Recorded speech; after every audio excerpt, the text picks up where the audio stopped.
Hey Bayside, Mason here, and tonight we're going to be looking at a weird story from the Bible. I don't know about you, but I love weird stories, and the Old Testament is full of them.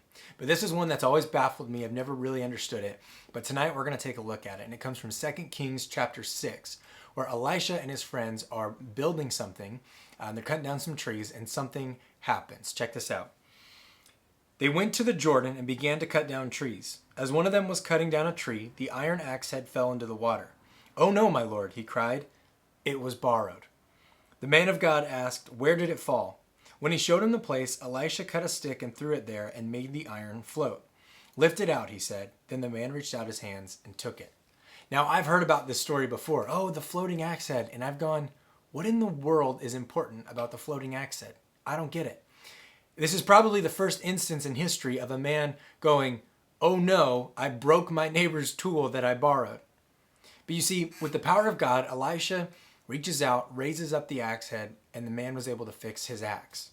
And you might be thinking, what in the world does that have to do with God or with anything going on right now? Here's the simple truth from this passage. God cares about the little things.